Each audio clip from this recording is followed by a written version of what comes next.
Bonsoir et bienvenue à la Bibliothèque des rêves. Ce soir, on va parler d'archéologie et d'histoire ancienne sur les traces des cités perdues des Mayas.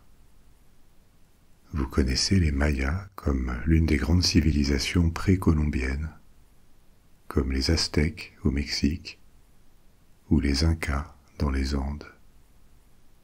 Mais les anciens Mayas n'était pas un grand royaume ou un empire comme celui des Aztèques. C'était avant tout une civilisation qui a duré très longtemps et qui a regroupé différents peuples. Quand les Espagnols arrivent au Mexique au XVIe siècle, les Mayas avaient déjà décliné depuis des siècles comme civilisation. Leurs descendants étaient toujours là, mais les cités qu'ils avaient construites autrefois étaient pour certaines d'entre elles oubliées et submergées par la jungle, la forêt tropicale du sud du Mexique et de l'Amérique centrale. Le raffinement technique, culturel, esthétique atteint par les Mayas à leur apogée a été redécouvert très progressivement du XVIIIe au XXe siècle. Leur connaissance de l'astronomie et des mathématiques, leur art, leur architecture, ce qu'on peut apprendre ou discerner de leur vision du monde, du cosmos. Tout ça est impressionnant, et c'est ce qu'on va explorer plus en détail ce soir. On visitera aussi différentes cités abandonnées, comme Tikal, Chichén Itzá ou El Mirador. Alors avant de commencer notre voyage, vous pouvez vous installer confortablement et laisser la tension dans vos épaules se relâcher. Vous n'en avez pas besoin. Ce serait sympa d'évaluer positivement cet épisode ou ce programme, ou encore mieux, de vous abonner et de laisser un commentaire. Ça aide beaucoup avec les algorithmes. Et comme toujours, n'hésitez pas à fermer les yeux quand vous en avez envie pour suivre cette histoire. Vous n'avez besoin que d'écouter ma voix. Et maintenant, c'est l'heure d'explorer les cités perdues des Mayas. Avant de remonter le temps, on va commencer notre voyage aujourd'hui, parce que c'est important de savoir comment les Mayas ont été redécouverts. Ça influence la vision qu'on a d'eux. Les anciens Mayas ne formaient pas un empire ou un royaume, comme je vous le disais. Ils ne vivaient pas dans un seul État, comme les anciens Égyptiens ou les anciens Romains. Maya, c'est un terme moderne attribué aux peuples qui vivent et qui vivaient dans la zone où cette civilisation s'est développée. Mais il semble que ces peuples ne se soient jamais considérés comme relevant d'une seule entité. Ils avaient aussi de grandes différences entre eux, politiquement. Il y avait différents États, notamment des cités-États, et en ce sens on pourrait peut-être plus les comparer aux anciens Grecs, ou aux anciens Phéniciens, ou aux Étrusques. Les différents peuples et les cités mayas partageaient une civilisation. Ils se connaissaient, ils échangeaient, ils faisaient de la diplomatie, éventuellement ils entraient en guerre, mais il ne semble pas qu'ils aient jamais été unifiés en un seul État. La région où ils vivaient, l'ère civilisationnelle maya, couvre le sud du Mexique et s'avance en Amérique centrale. Elle inclut le Guatemala et une partie du Honduras et du Salvador. Dans cette région maya, assez étendue, le climat est tropical, mais on trouve une grande diversité de paysages. Il y a des plaines, des forêts et même des montagnes. Un gros morceau de ce territoire, c'est la péninsule du Yucatan, qui pour l'essentiel forme une grande plaine avec des collines. d'autres parties sont boisées, parfois densément, ou alors de façon un peu plus éparse, et il y a aussi beaucoup de côtes, d'un côté sur la mer des Caraïbes et de l'autre sur le Pacifique. C'est dans cette région que la civilisation maya a émergé et prospéré. Mais cette région fait aussi partie d'un ensemble, d'une région plus large, qu'on appelle la Mésoamérique. Méso, ça veut dire moyenne, au centre, mais autant l'Amérique centrale, c'est un concept géographique, alors que la Mésoamérique, c'est un terme qui sert pour parler d'une ère culturelle ou civilisationnelle, un terme utilisé par les historiens et les archéologues. La Mésoamérique est considérée comme un des berceaux de la civilisation, avec d'autres autour du monde. Un berceau de la civilisation, c'est une région où des civilisations avancées ont émergé indépendamment. Ça ne veut pas dire qu'elles n'avaient aucun contact avec le reste du monde, elles en avaient, mais qu'elles étaient culturellement autonomes. Elles n'ont pas répliqué un héritage culturel venu d'une autre partie du monde. Les autres berceaux de la civilisation seraient ce qu'on appelle le croissant fertile, de la Mésopotamie à l'Égypte. Parfois on y distingue deux zones, deux foyers, la Mésopotamie d'un côté et la vallée du Nil de l'autre. Il y a un autre berceau de la civilisation en Inde ancienne, la vallée de l'Indus, encore un autre en Chine, le bassin du fleuve Jaune, et un deuxième en Amérique du Sud, la région andine, sur une partie du Pérou et de la Bolivie. Dans chacun de ces berceaux, ou foyers originels de la civilisation, il y a plusieurs milliers d'années, des peuples ont développé des traits culturels et des avancées, comme l'urbanisation, avec les premières villes, l'écriture, l'irrigation pour l'agriculture, et aussi une société complexe et hiérarchisée. Ils ont développé et transmis leurs techniques. Évidemment, pour souligner l'importance de ces zones, il faut définir ce qu'on appelle civilisation ou avancée culturelle. On considère certaines sociétés anciennes comme civilisées parce qu'elles ont développé des caractéristiques qui sont encore les nôtres et parce qu'elles ont laissé des vestiges tangibles, notamment une architecture. Quand les cultures n'ont pas laissé, ou pas beaucoup, de traces tangibles, des ruines ou des écrits, on ne les considère pas comme des civilisations. Ce qui d'un côté se défend parce qu'il n'y a pas grand-chose à étudier, et que l'écriture ou l'architecture sont des manifestations d'une certaine complexité, d'une sophistication.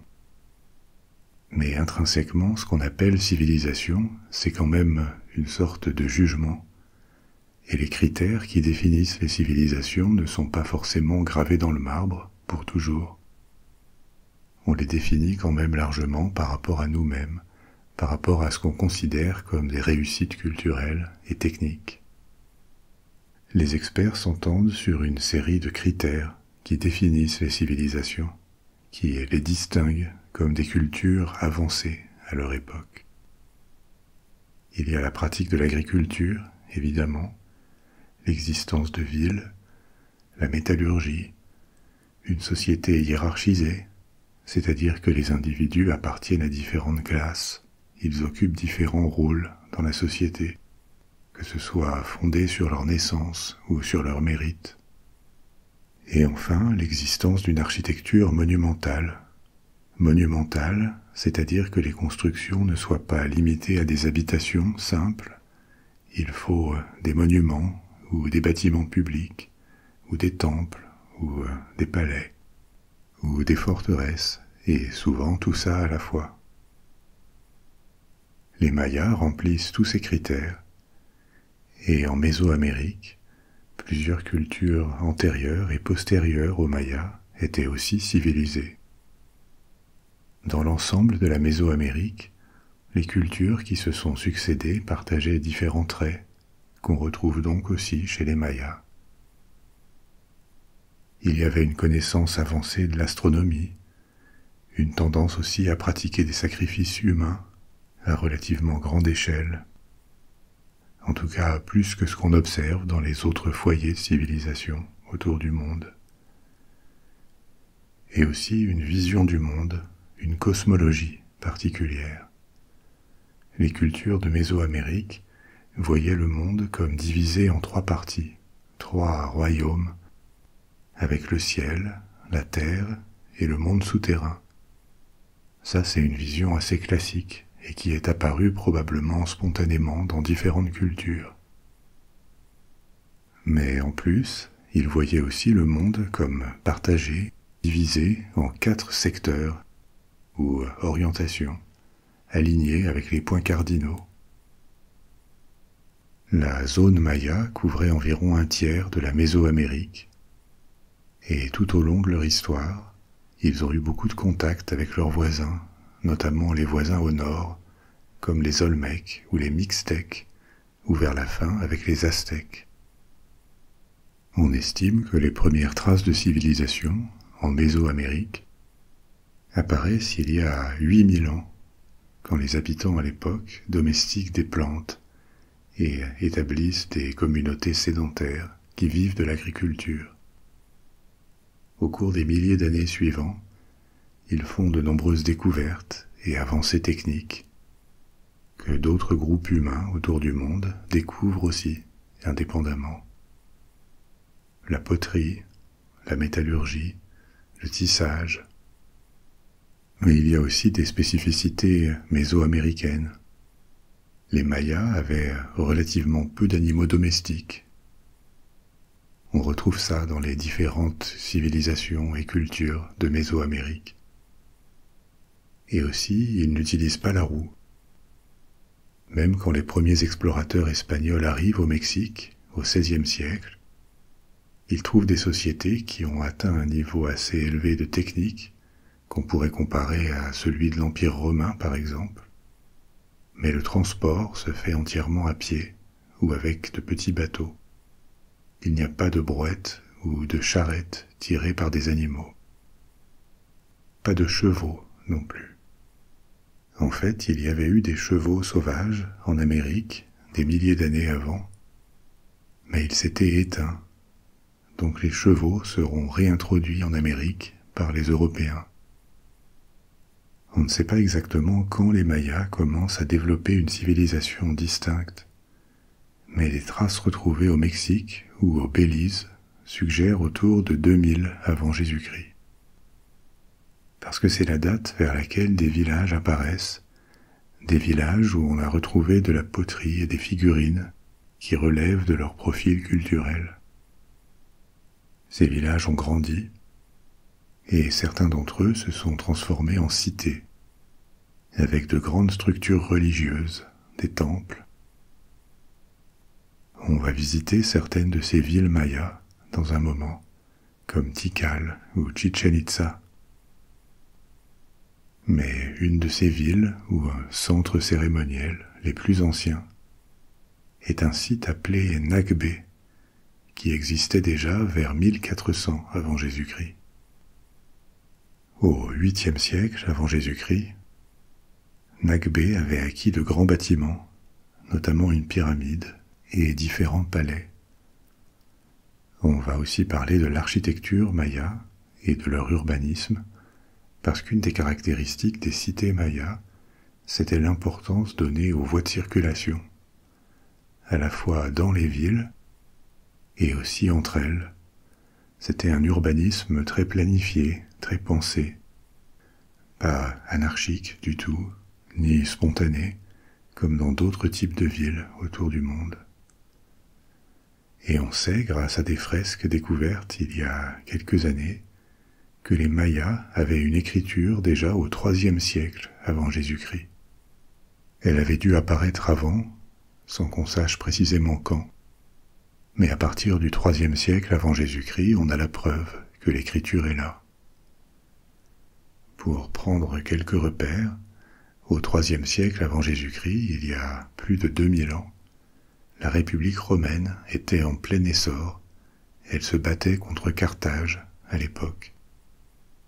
La Chine impériale allait bientôt émerger, et en Mésoamérique, à quelques kilomètres de Nagbé, était apparue une autre très grande ville, qu'on appelle El Mirador. Ce site a été découvert dans la jungle du Guatemala en 1926, mais il a fait l'objet de peu d'intérêt, parce qu'au moment de sa découverte, on ne saisit pas son importance, sa taille. C'est seulement dans les années 1960 qu'il est cartographié et étudié de façon approfondie. À la grande surprise des archéologues, le site s'avère avoir été une ville immense pour l'époque, avec peut-être des centaines de milliers d'habitants à son pic, ce qui aurait été autant, voire plus que Rome à l'époque. En tout cas, ça en aurait fait une des plus grandes villes du monde. Et ce site révèle beaucoup de choses sur la façon dont les Mayas planifiaient leur cité et vivaient. Quand El Mirador était occupé, il y avait des milliers de bâtiments, y compris certains hauts de plus de 70 mètres, et tout le centre de la ville, qui couvrait environ 25 km², c'est à peu près un quart de Paris, avait été soigneusement planifié. On le sait parce que les bâtiments étaient parfaitement alignés, pas seulement entre eux, mais aussi avec le parcours du soleil et les points cardinaux.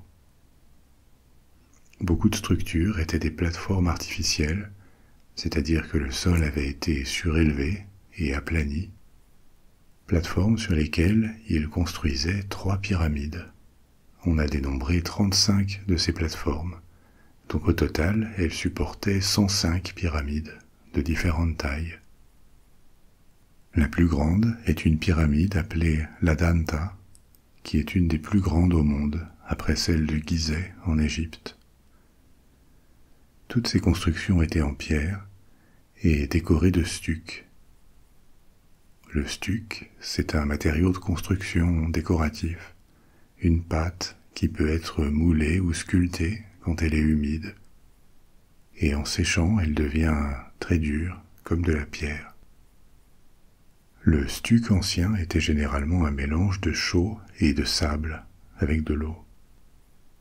La chose la plus intrigante à propos de cette ville, ceci dit, c'est de savoir comment elle pouvait soutenir une telle population. Nourrir une population urbaine de 100 à 250 000 personnes, ce qu'elle devait avoir pendant une assez longue période, ça requiert une énorme production de nourriture. Et la région où elle se situe n'est pas une région fertile, propice à l'agriculture, pas du tout. En général, d'ailleurs, les sols des forêts tropicales sont assez pauvres en nutriments. Et ce sont des sols instables, les pluies les emportent facilement, et donc ils s'appauvrissent, parce que les végétaux morts au sol, en décomposition, sont emportés, et leurs nutriments peuvent être perdus au lieu de participer à un autre cycle de croissance. On observe ce phénomène dans beaucoup de forêts tropicales humides. C'est aussi le cas dans une grande partie de l'Amazonie. Et d'ailleurs, quand il y a des incendies et que la forêt brûle, elle met très longtemps à repousser. Et parfois, comme les nutriments sont insuffisants, elle ne repousse jamais. Elle peut laisser la place à un désert. Alors, comment les Mayas faisaient-ils pour nourrir une ville pareille? Ils avaient développé une agriculture très productive, en apportant de la boue ou de la terre venue de marais situés à plusieurs kilomètres et placés sur des terrasses artificielles pour y pratiquer une agriculture très intensive. Le mélange de cette boue riche en nutriments et du sol de la forêt donnait un substrat fertile et bien adapté pour des cultures comme le maïs ou les haricots. Quand le sol des terrasses s'appauvrissait, il rapportait de la boue pour le régénérer comme une sorte d'engrais. C'est grâce à cette source de nourriture que la cité d'El Mirador a pu prospérer il y a plus de 2000 ans, au milieu de la jungle. Mais au IIe siècle après Jésus-Christ, après quelques siècles, elle a été abandonnée complètement, en même temps que d'autres villes plus petites de la même zone. Et on ne sait pas exactement pourquoi. Il a pu y avoir une menace externe, parce qu'on a retrouvé les vestiges d'un grand mur qui semble avoir fait le tour de la ville, et ce mur date des dernières décennies de son existence. Un autre facteur de déclin, ça pourrait avoir été l'érosion des sols, due à la déforestation. Les Mayas défrichaient probablement énormément, pas seulement pour dégager l'espace nécessaire à la construction des villes et des terrasses agricoles, mais aussi pour produire leurs bâtiments et tout leur art et leur artisanat. Plus leur civilisation avançait, plus elle consommait du plâtre et du stuc, utilisés pour couvrir non seulement les monuments, mais aussi les maisons, les sols et l'artisanat. Ils en couvraient aussi les céramiques, par exemple, parce que cet enduit était facile à peindre et permettait de tout décorer. Or, la production du plâtre et du stuc nécessitait énormément de bois à brûler pour utiliser les cendres et pour chauffer le mélange. Par exemple, les archéologues ont estimé que la production d'1 tonne de ciment à la chaux nécessitait 5 tonnes de bois. Donc il est probable que la zone de déforestation autour de la ville s'agrandissait vite, beaucoup plus vite que la ville elle-même, ou que ce qui pouvait se régénérer, repousser. Souvenez-vous que les sols sont pauvres, si bien que la ville produisait un désert autour d'elle, une étendue de dévastation comme un anneau, et qu'il fallait aller chercher le bois de plus en plus loin. Ce sol sans végétation autour de la cité était à la merci des pluies qui pouvaient l'emporter. Il n'était plus retenu par la végétation. Et donc il est possible que ce type de ville s'autodétruisait au fil des générations en dévastant ses environs. Du moins on peut le supposer, mais ça paraît crédible parce que cette façon d'abandonner des villes, après quelques siècles, s'est reproduite plusieurs fois dans le pays maya. En tout cas, au IIe siècle après Jésus-Christ, El Mirador est abandonné. Ça semble avoir été fait progressivement, pas du jour au lendemain, ce qui paraît compatible avec le scénario de la désertification qui aurait rendu la vie impossible. On a aussi observé que quelques siècles plus tard, le site est réoccupé et certaines des ruines réparées. Peut-être que finalement une certaine végétation avait eu le temps de lentement se réinstaller autour. Mais cette deuxième occupation ne dure pas et elle se termine définitivement vers 900 après Jésus-Christ. Ensuite, pendant plus de 1000 ans, la forêt recouvre lentement les environs et la ville elle-même, en la faisant disparaître des mémoires. Ce qui avait été une des plus grandes villes du monde terminait par être effacé, et même les locaux finissent par oublier la présence des ruines, et ils n'en connaissent plus qu'une toute petite partie, parce que tout est couvert de forêt. Et cet oubli va durer des siècles, jusqu'à la redécouverte du XXe siècle, qui révèle qu'il s'agissait d'un des grands centres de civilisation au monde, il y a plus de 2000 ans. Parmi les vestiges découverts à El Mirador, on a notamment trouvé beaucoup de céramiques, des poteries, qui révèlent le raffinement des Mayas de cette période. Leur langage n'a pas disparu d'ailleurs, il a évolué.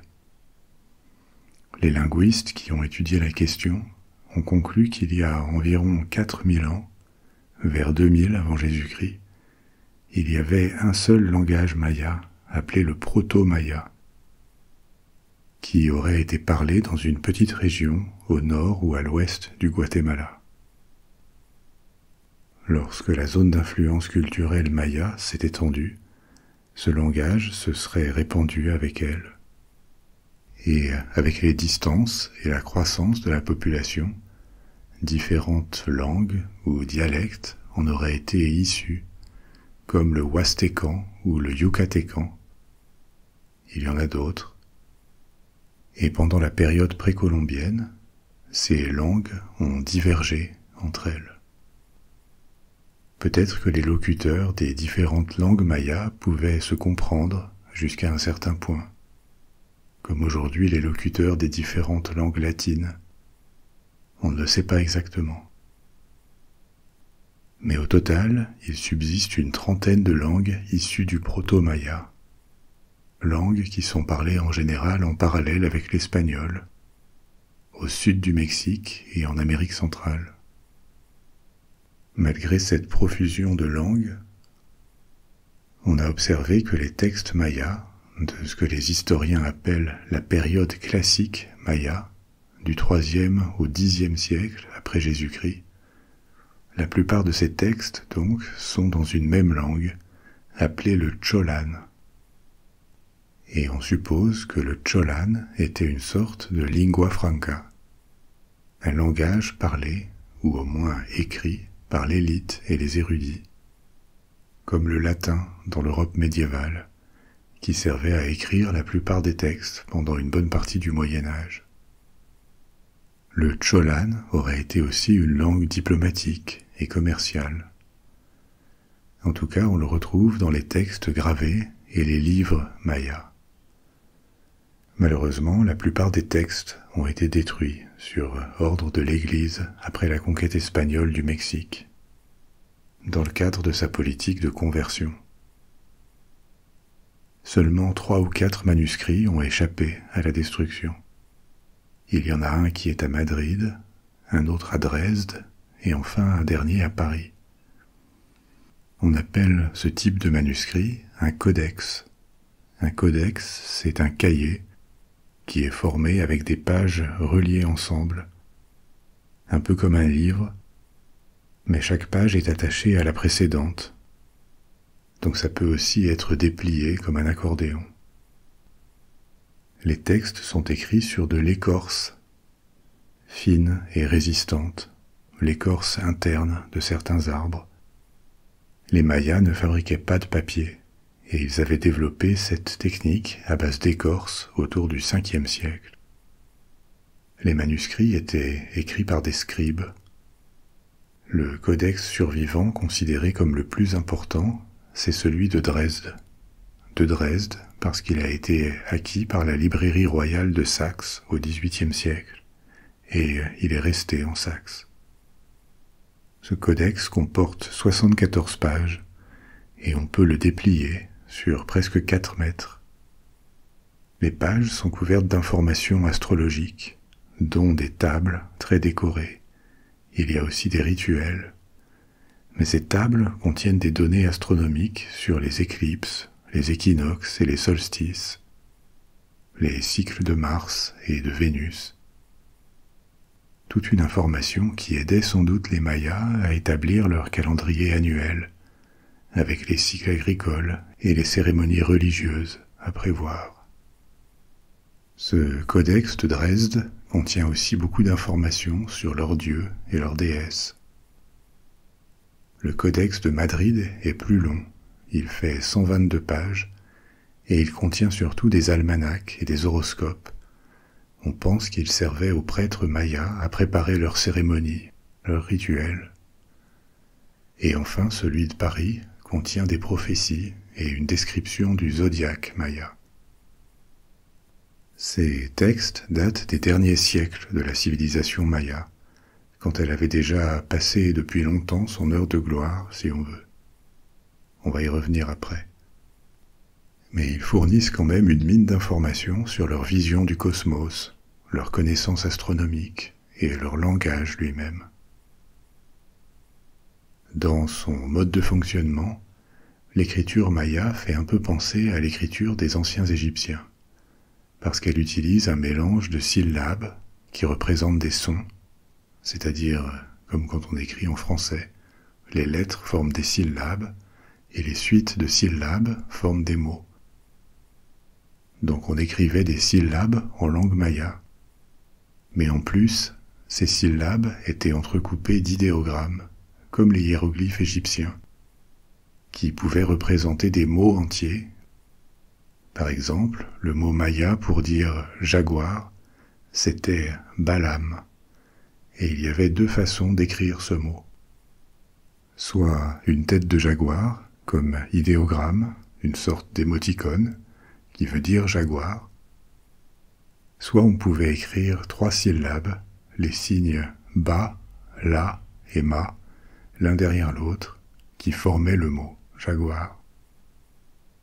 Donc malheureusement, il ne nous reste qu'une toute petite fraction des codex qui existaient encore au début du XVIe siècle dans la région maya. Mais à côté, il y a aussi beaucoup d'inscriptions, des textes gravés dans la pierre que les archéologues ont exhumés et étudiés. C'est une autre source intéressante d'informations, qui d'ailleurs n'est exploitable que depuis le XXe siècle, parce qu'il a fallu déchiffrer, redécouvrir cette écriture dont la connaissance avait disparu. Les recherches sur la langue et sur l'écriture maya continuent d'ailleurs. Techniquement, l'étude des codex a révélé qu'ils avaient été écrits avec des petits pinceaux. On a aussi retrouvé des restes de palettes et de mortiers pour réduire en poudre des pigments, ce qui donne une idée de la façon dont les scribes travaillaient. Il y a des représentations de scribes hommes et femmes dans l'art maya, ce qui suggère que les deux sexes pouvaient être alphabétisés et éduqués. Mais la grande masse des travailleurs ne l'était pas, et il est probable que seulement un petit cercle aristocratique et érudit, y compris des prêtres, pouvait avoir accès à la culture écrite. Il semble aussi que les scribes et les artistes disposaient d'un certain statut dans cette société.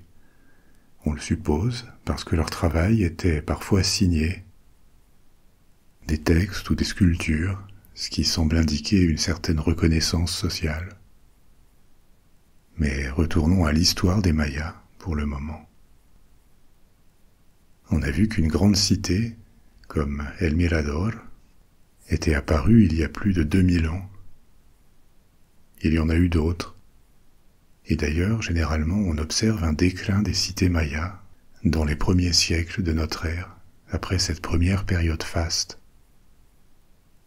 Ça pourrait avoir été lié à des guerres, à des épidémies, ou, comme on l'a vu, à l'érosion des sols et à la déforestation, ou une combinaison de ces facteurs peut-être.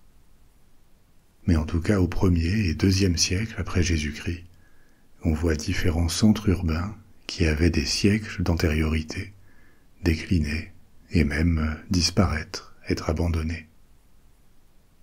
Et ensuite va se produire une résurgence, qu'on appelle la période classique.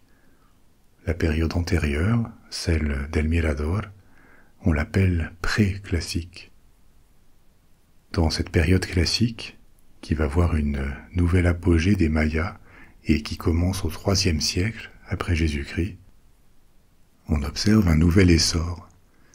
Et pour explorer cette période, on va se déplacer vers une autre grande cité maya, appelée Tikal, située au nord du Guatemala. Tikal, c'est le nom moderne donné au site archéologique, c'est comme El Mirador. La ville qu'on appelle aujourd'hui Tikal était probablement appelée plutôt Yaxmutal par les Mayas. Elle était aussi dans la forêt tropicale humide, mais le site a été découvert au XIXe siècle, en 1840, presque 100 ans avant El Mirador. Aujourd'hui, 1 millier de structures y ont été répertoriées, qui vont des tombes au palais en passant par des pyramides, mais seulement une petite partie a été vraiment étudiée. La tâche est immense. La cité a été abandonnée au Xe siècle et elle est tombée en ruine. Mais son histoire est quand même une des mieux documentées du monde maya, grâce à toutes les inscriptions qu'on a trouvées à travers le site. Il est très riche en informations. gravés sur des stèles et sur les ruines des monuments. Yaxmutal, ou Tikal, existait déjà avant la fin de la période préclassique, quand il y a eu ce déclin des 1er et 2e siècles. Mais elle a survécu aux troubles de cette période, et elle a prospéré ensuite, notamment vers la fin de la période classique, au 8e et 9e siècle. À titre de comparaison, ça se passe à l'époque de Charlemagne, en Europe. La ville était la capitale d'un royaume, apparemment en florissant. On a souvent comparé la situation politique de la région Maya, comme je vous le disais, avec les cités grecques de la Grèce classique, ou même avec les villes italiennes de la Renaissance. Il y avait des cités-États, avec une ville principale, et autour d'elle une zone d'influence, qui pouvait inclure des cités ou des bourgs plus petits. Ces cités-États collaboraient, ou s'affrontaient, dans tout un jeu diplomatique et militaire. Tikal pourrait avoir atteint des dizaines de milliers d'habitants, peut-être jusqu'à 120 000 au IXe siècle. Comme pour El Mirador, c'est seulement grâce à la fertilisation des sols et à l'agriculture intensive que c'était possible de maintenir une telle population. On estime que près d'un demi-million de personnes auraient vécu dans sa zone d'influence, et 80% d'entre eux dans des villages ou des petites villes, toutes connectées à Tikal par un réseau de routes assez dense. On trouve à nouveau cette façon qu'avaient les Mayas d'imprimer une forte marque sur leur territoire.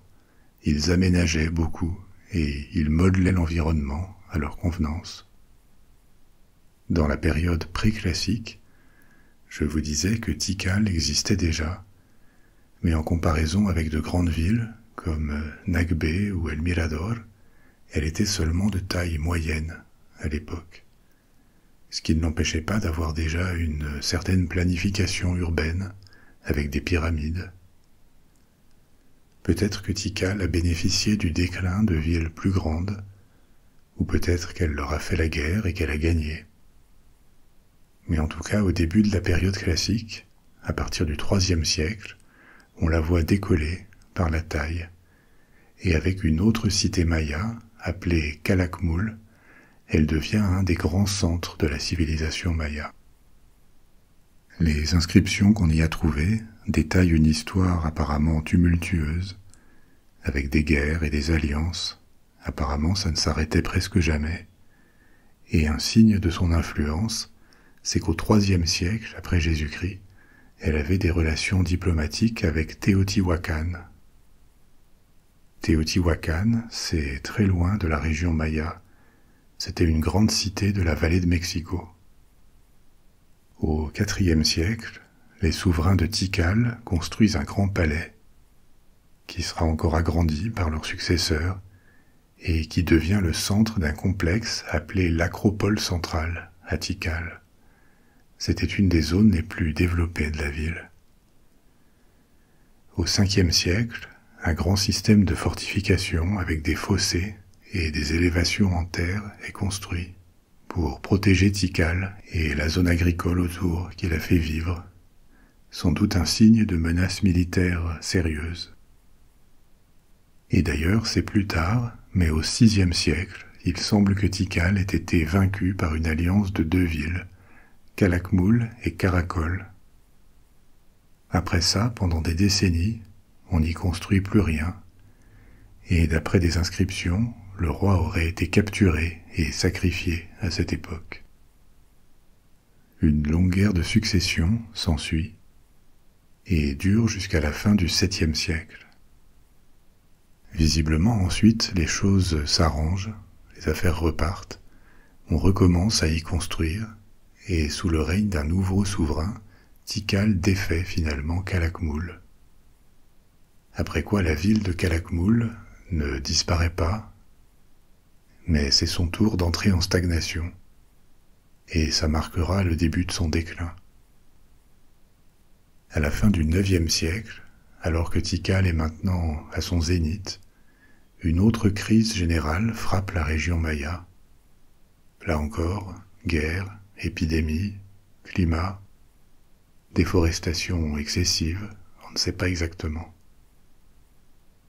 En tout cas, la crise est très grave, et elle met fin à la période classique, parce que les grandes cités qui l'avaient dominée, dont Tikal, ne vont pas y survivre. Suite à cette crise du IXe siècle, on voit les villes satellites de Tikal prendre leur indépendance. On le sait parce qu'elles commencent à ériger leurs propres monuments. Et on voit Tikal à cette période apparemment frappée par les mêmes fléaux qui avaient affecté El Mirador des siècles avant. Déforestation, érosion, appauvrissement des sols qu'on n'arrive plus à compenser. La population chute rapidement. Et à cette période, on voit des signes de conflit partout dans la région maya, qui indiquent de grands troubles, ça a l'air assez chaotique. Le dernier grand monument de Tikal est construit en 868. Après ça, la ville décline très vite. Des traces observées dans l'ancien palais royal semblent indiquer qu'il était squatté à la fin du IXe siècle et au Xe siècle.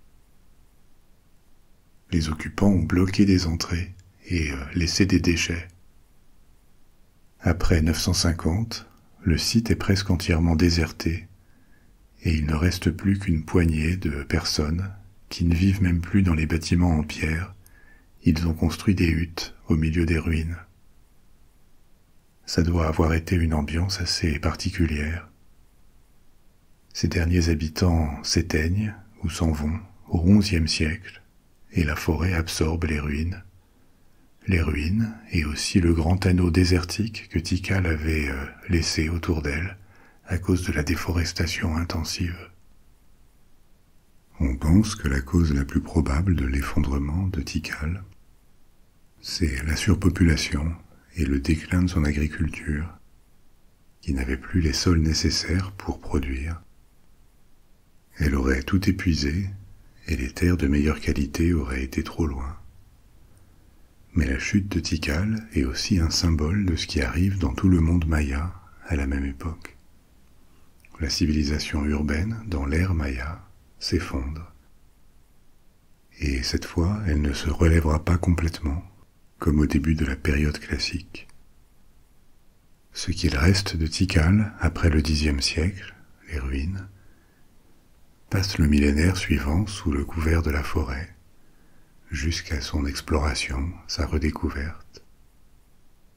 Mais une redécouverte seulement pour les archéologues, parce que la population locale connaissait les ruines, elles n'ont jamais été totalement perdues. L'étude de Tikal révèle le raffinement de la culture classique des Mayas, qu'on retrouve dans d'autres sites comme Calakmul ou Copan. Et un premier aspect de cette culture urbaine, un aspect qui impressionne, c'est l'architecture. Les Mayas construisaient une grande variété de structures, et ça nous en apprend déjà sur leur organisation sociale, parce que la planification, la construction, la décoration, tout ça requiert une organisation minutieuse par une autorité ou un pouvoir central, une certaine prospérité aussi, et une spécialisation des artisans. Seulement une société assez complexe peut faire ça. Les pyramides mayas sont des temples ou des structures sur lesquelles sont placés des temples, et systématiquement, ces temples sont au centre de la ville, avec le reste de la ville qui se développe autour. Au centre de chaque ville, on retrouve un noyau qui est très planifié, très pensé, et à mesure qu'on s'en éloigne, on voit que la croissance a été plus anarchique et moins organisée. L'élite, c'est-à-dire les souverains, les aristocrates, les prêtres, vivent au centre, dans des palais très ornementés, avec des sculptures, des fresques, tout ça peint sur du plâtre ou modelé avec du stuc. L'art décoratif maya, qu'on connaît, est essentiellement royal ou aristocratique. Il est probable que le reste de la population n'y avait pas vraiment accès. Mais même si peu de gens vivaient avec une telle débauche de décoration, l'art maya est extrêmement varié, le plus varié de tout ce qu'on connaisse dans l'Amérique précolombienne, par la diversité de ses sujets et de ses techniques. Même si la région maya n'est pas immense, on observe des styles régionaux différents, et ils avaient une propension à transformer tout objet utilitaire en œuvre d'art. En termes de préférence esthétique, il semble que les Mayas aient eu une prédilection pour la couleur verte ou pour le bleu-vert. Une des matières les plus précieuses à leur disposition, c'était le jade vert. Et ils s'en servaient pour faire une grande variété d'objets qui allaient des statues aux bijoux en passant par des masques en jade. On a aussi observé que l'aristocratie pratiquait des modifications dentaires. Ils aiguisaient les dents en les limant. Et on a aussi observé des incrustations de jade dans les dents. La sculpture était abondante sur les temples et les palais, notamment sur les façades, et on les peignait beaucoup aussi. Le stuc était peint en couleurs vives, et les ruines des villes mayas ne ressemblent pas du tout à ce qu'étaient les villes du temps de leur splendeur, quand elles étaient peuplées. Les ruines sont maintenant grises parce que la peinture est partie, mais les villes de la période classique étaient très colorées et avec une décoration très détaillée. Les intérieurs aussi étaient peints, souvent avec des fresques dans les habitations de l'élite et dans les temples. On couvrait les murs de plâtre et on peignait par-dessus avec des couleurs comme le rouge, le noir et le beige. Une autre ressource importante, c'était l'obsidienne. Elle servait pour des fonctions de la vie quotidienne, comme pour des lames ou des pointes de flèches, parce que les éclats d'obsidienne peuvent être très coupants. Mais on s'en servait aussi pour faire de petits objets sculptés, comme des figurines. On connaît moins les textiles, parce que le climat n'est pas du tout favorable à leur conservation, mais on voit sur les fresques que les textiles aussi étaient très recherchés. Ils étaient faits souvent à base de coton et thym. L'habillement des classes élevées pouvait aussi inclure des fourrures, notamment des fourrures de jaguar, qui est le grand prédateur des forêts dans cette région. Et ça ne sont que des exemples. On dénombre aussi énormément de types de poterie, de céramique, des objets en os sculptés ou en métal. Donc une culture matérielle très riche, très variée. Un autre aspect saillant de la culture maya, c'est l'importance accordée aux mathématiques et à l'astronomie. Dans toutes les cultures principales de Mésoamérique, on trouve un haut degré de connaissance dans ces domaines. Mais les Mayas le poussent encore plus loin. Vous savez que pour compter, on utilise la base 10 pour former des nombres. En incluant le 0, on a 10 chiffres, et on peut les combiner entre eux pour former n'importe quel nombre. À chaque fois qu'on dépasse 10 ou un multiple de 10, on ajoute un chiffre au nombre. Les chiffres qu'on utilise sont aujourd'hui des chiffres arabes avec des formes modifiées en Europe. Ils ont remplacé les chiffres romains au Moyen Âge. Donc on a un système qu'on appelle décimal. Par contre, les Mésoaméricains avaient un système en base 20, vigésimal. Les chiffres étaient écrits avec un système de points et de traits. Un point, c'est 1, et un trait, une barre, ça valait 5. Donc pour écrire le chiffre 6, par exemple, on met un trait et un point, etc. Ça permettait d'écrire des chiffres de 1 à 19. 19, c'est 3 traits et 4 points. Ce système était répandu dans toute la Mésoamérique, mais autour de 1000 avant Jésus-Christ, les Mayas introduisent un symbole pour le 0, et ça pourrait être la première occurrence au monde d'un concept de 0 qui est écrit explicitement. C'est un peu disputé parce que ça pourrait avoir été introduit plutôt par les Babyloniens, sans contact avec les Mayas, évidemment. Donc ça pourrait avoir été inventé dans des endroits différents. Mais en tout cas, ça montre la capacité de conceptualisation des Mayas. Au départ, le zéro apparaît seulement dans leur texte comme un symbole qui indique l'absence d'une quantité, pour exprimer qu'il n'y a rien. Et ensuite, progressivement, ils en font un chiffre qui sert à faire des calculs. Une autre illustration de leur curiosité et de leur rapport au monde, c'est l'astronomie. Ils observent le mouvement des corps célestes méticuleusement et enregistrent les données des mouvements des étoiles, du Soleil, de Vénus, de Mars. Tout ce qui était visible à l'œil nu, en fait. Leur étude des étoiles n'était pas spécialement motivée par une curiosité scientifique ou pour anticiper les saisons. Elle semblait plus motivée par l'astrologie. Mais pas exactement l'astrologie au sens où on l'entend aujourd'hui. Ils croyaient que le temps fonctionnait par cycle, et que si on pouvait déterminer à quel moment d'un cycle on se trouvait, à partir de la position des corps célestes, on pouvait faire des prophéties. Il y avait cette croyance que des événements observés sur Terre, au moment d'une certaine configuration céleste, ou d'un événement comme une éclipse, allaient se reproduire quand la même configuration céleste reviendrait.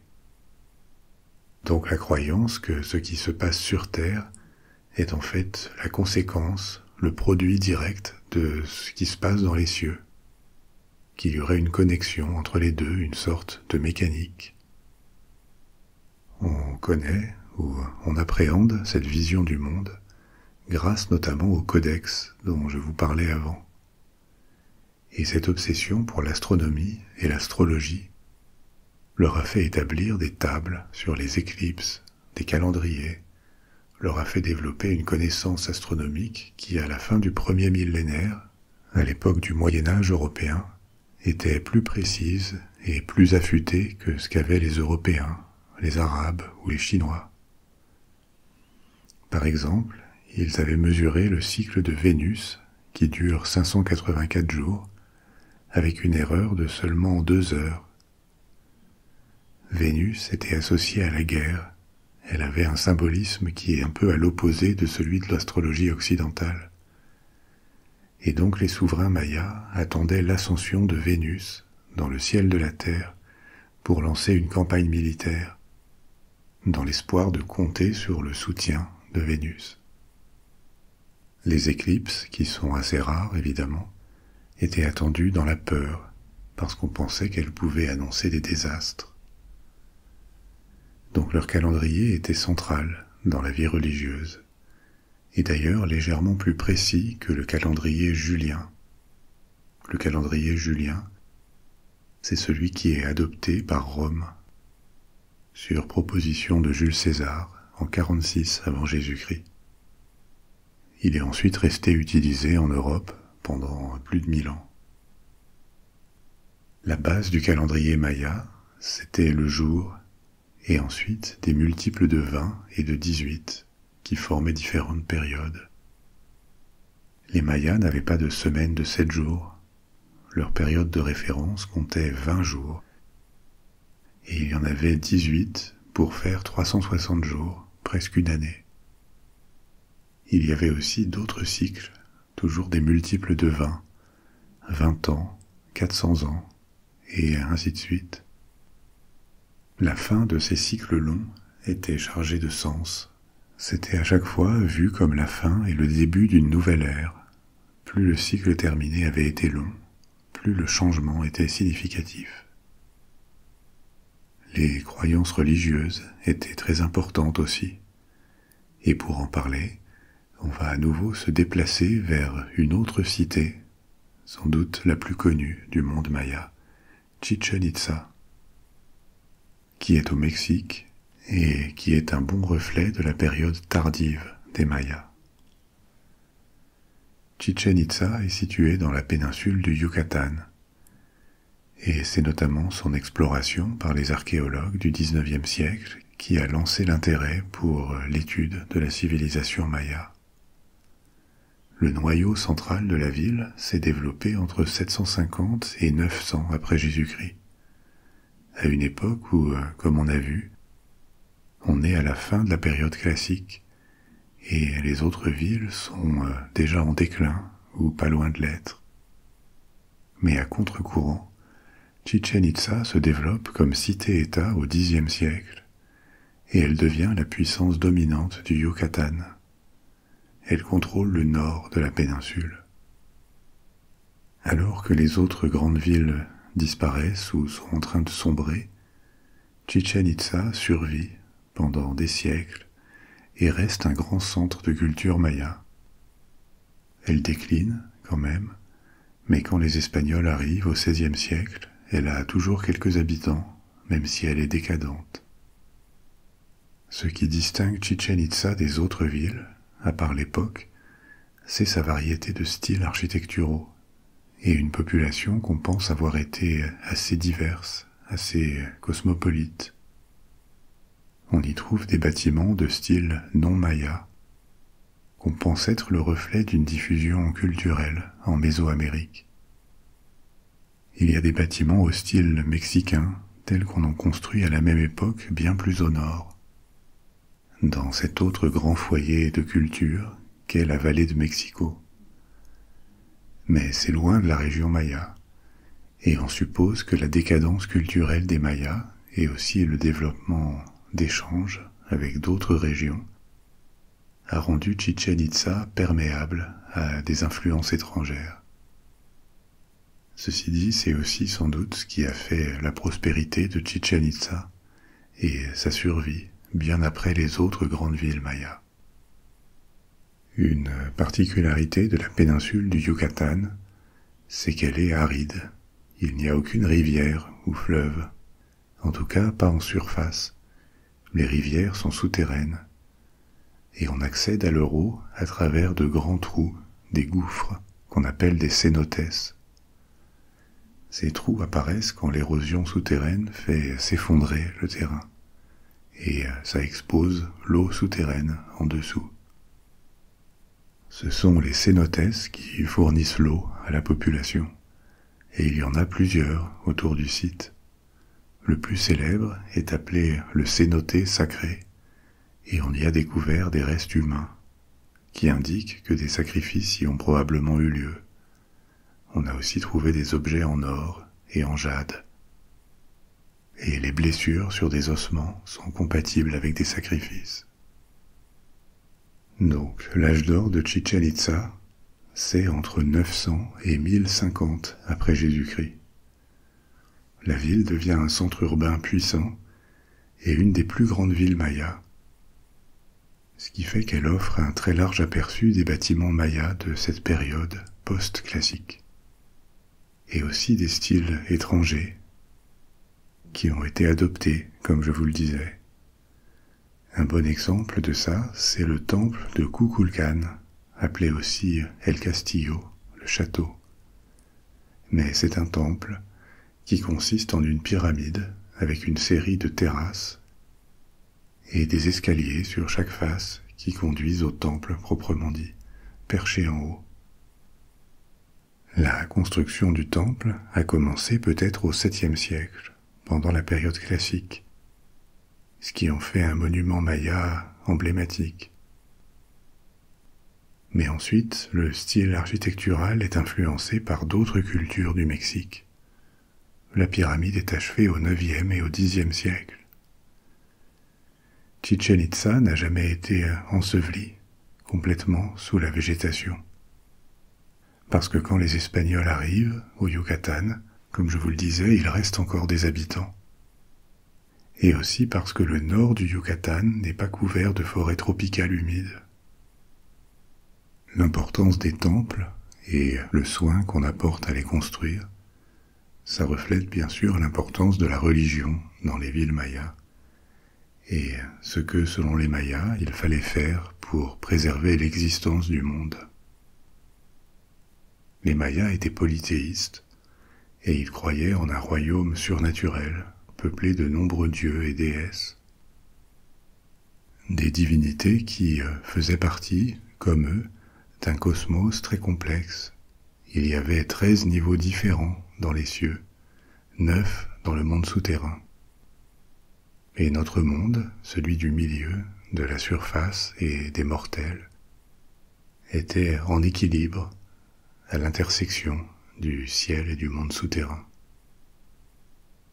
Alors que la civilisation maya devenait plus complexe et codifiée, la religion a évolué aussi.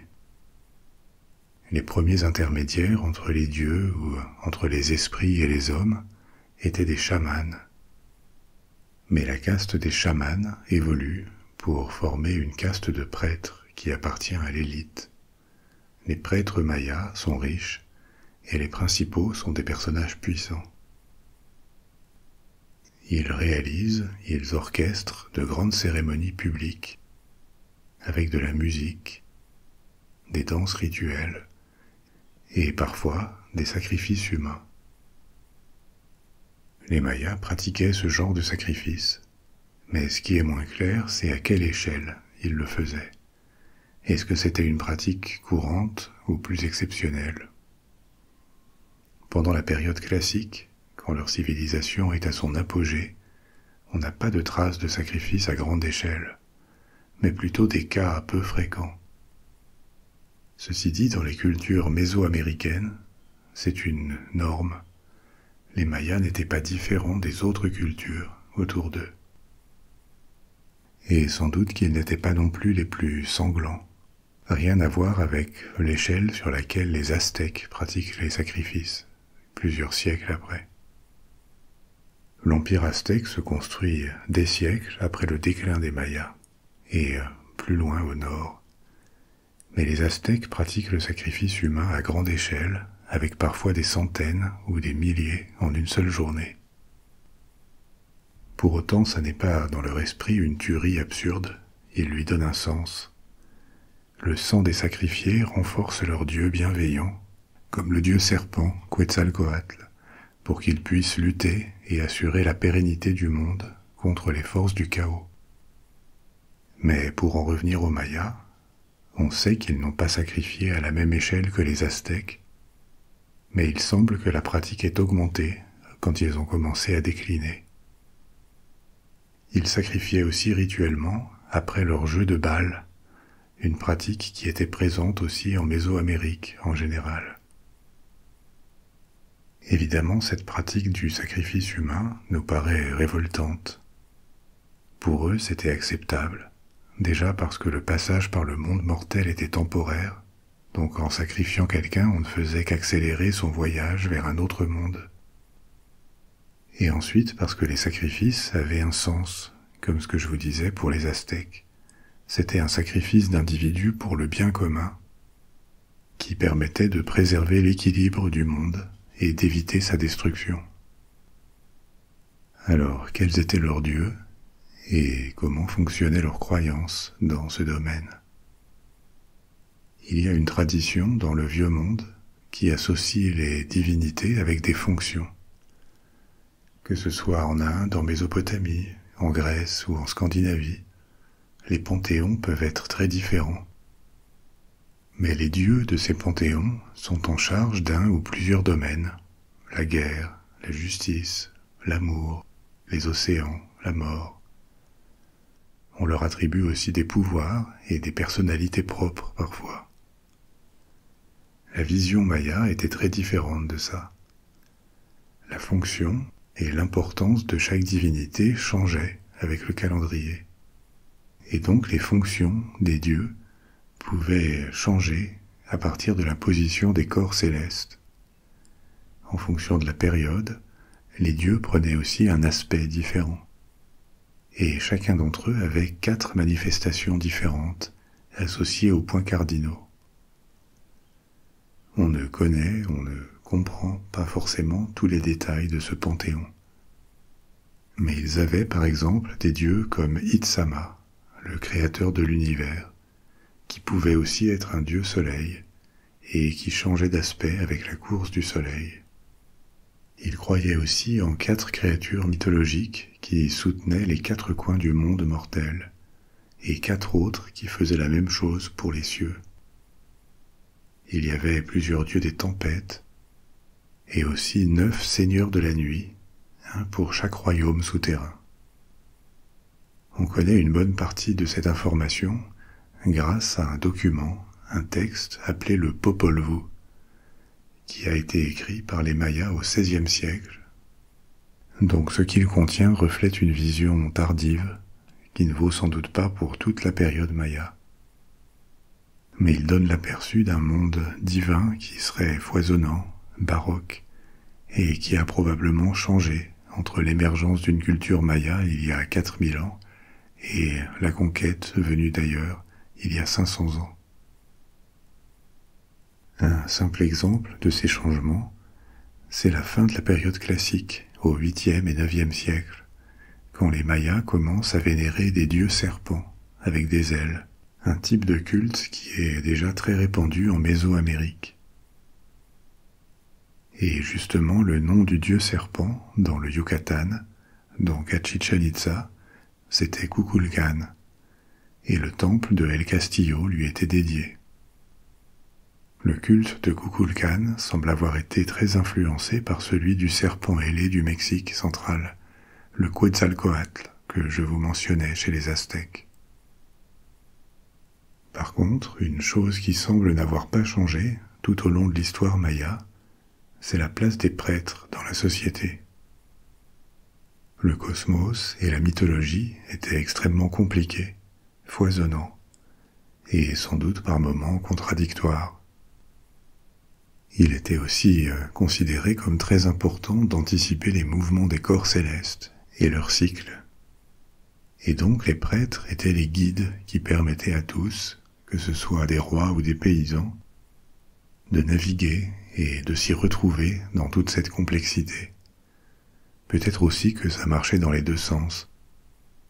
Les prêtres ont peut-être élaboré toute cette superstructure de croyances, ce système complexe, parce que ça les servait bien d'être les seuls capables de l'expliquer et de produire les prophéties qui étaient requises. Mais en tout cas, ils font partie de l'élite dans une société qui est très fortement hiérarchisée et divisée en classes. La société maya a évolué constamment au long de plus de 3000 ans d'histoire, et elle est devenue de plus en plus complexe. Au 7e, 8e, 9e siècle, pendant la période faste, la période classique, la population maya augmente beaucoup, et il y a des dizaines de villes avec leur hiérarchie, leur politique, leurs alliances, leurs guerres. Apparemment, la prospérité fait que le segment privilégié de la population se multiplie et augmente encore plus que les autres. C'est quelque chose qui nous est indiqué par la multiplication des palais et des grandes maisons. Peut-être qu'une sorte de classe moyenne apparaît aussi, faite d'artisans ou de prêtres de rang un peu inférieur. Mais la grande majorité des Mayas font partie du peuple. Ils sont paysans, serviteurs ou esclaves. Au sommet, on trouve des rois, des souverains qui ont un pouvoir très étendu, et qui avec le temps vont d'ailleurs être vénérés comme des demi-dieux. Dans certaines villes, ils étaient aussi grands prêtres de la divinité la plus vénérée dans la cité.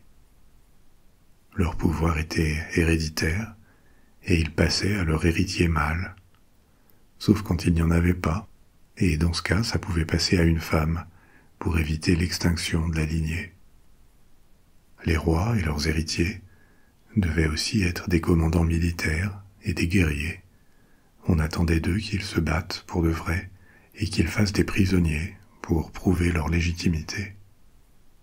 Autour du roi, on trouvait une cour d'aristocrates et de prêtres, les principaux prêtres étant eux-mêmes issus de l'aristocratie. Chaque cité-État avait sa propre cour, et c'était de là que les décisions de construction de monuments et de temples provenaient. Le peuple avait évidemment une vie moins luxueuse et moins confortable. Il représentait plus de 90% de la population, mais on en sait assez peu sur eux, parce qu'ils sont complètement ignorés dans les représentations et les textes. le fait que leur vie ne soit pas documentée, ça en dit en fait assez long sur la nature aristocratique de la société maya. Une société fondée largement sur la naissance. Il n'est quand même pas impossible qu'une ascension sociale puisse avoir eu lieu. Pour ceux qui avaient fait fortune, dans le commerce par exemple, ou accompli des exploits.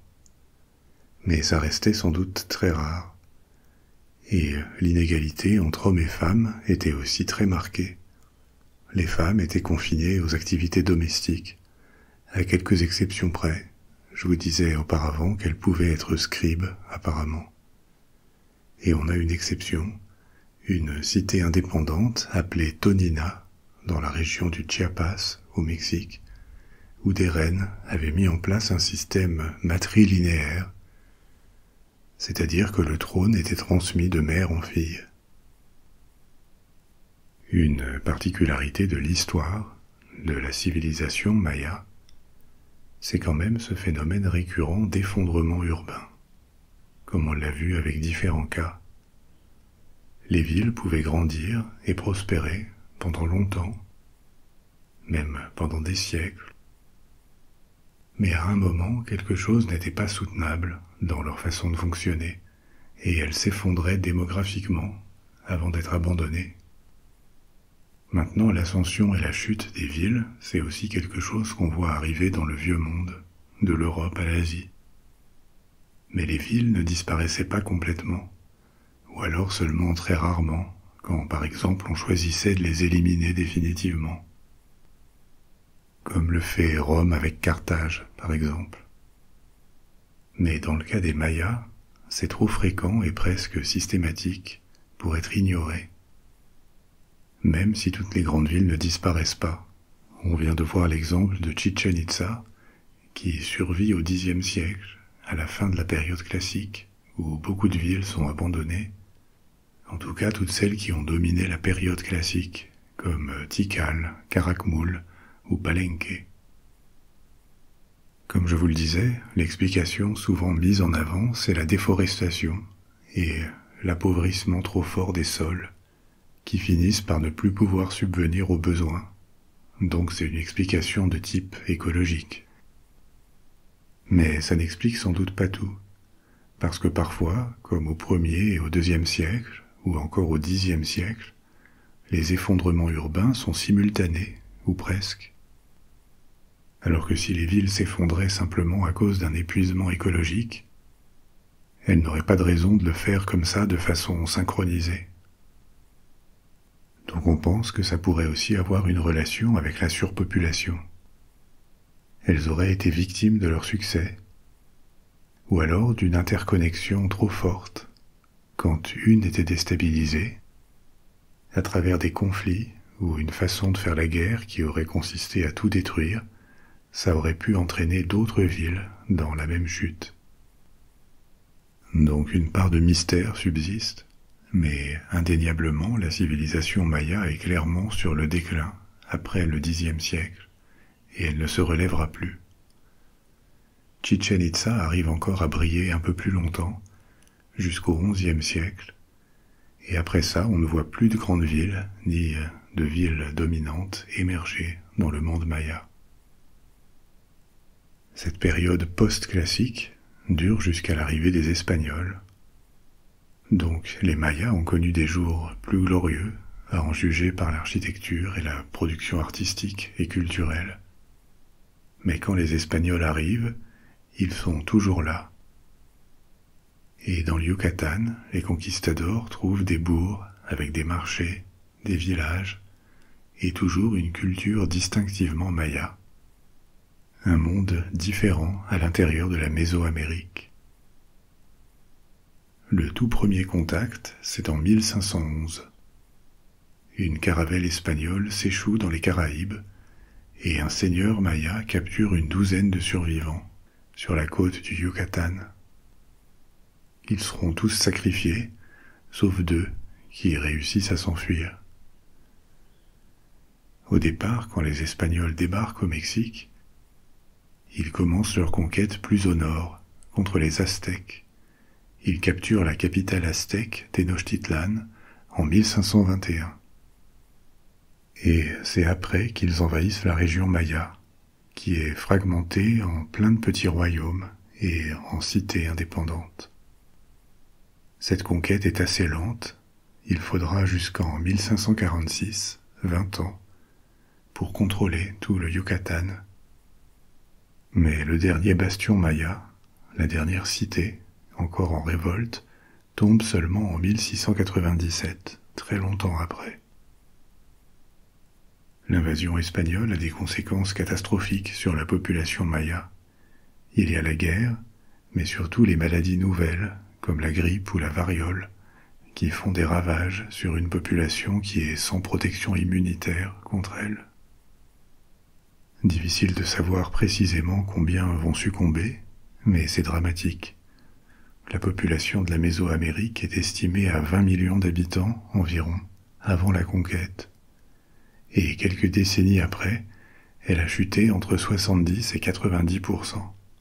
La Mésoamérique est presque dépeuplée, comme l'ont été ou le seront aussi les Caraïbes et une bonne partie de l'Amérique du Sud. C'est à cette époque que la culture maya connaît donc son plus grand recul, le plus violent et le plus rapide. Elle ne subsiste plus à la fin du XVIe siècle que dans des villages reculés. Mais les communautés mayas persistent quand même, et leur nombre, le nombre de mayas, a remonté depuis le XIXe siècle. Aujourd'hui, il y a plusieurs millions de locuteurs des langues mayas, qu'ils parlent en général en plus de l'espagnol, et qu'on trouve du Honduras au sud jusqu'au Mexique. C'est la fin de notre épisode pour ce soir. Si vous n'avez pas sommeil, vous pouvez choisir une autre histoire, une autre aventure de la bibliothèque des rêves. Ou alors, vous pouvez garder les yeux fermés, vous laisser aller et vous endormir. Je serai bientôt de retour avec une nouvelle histoire. Alors d'ici là, dormez bien, faites de beaux rêves. Au revoir.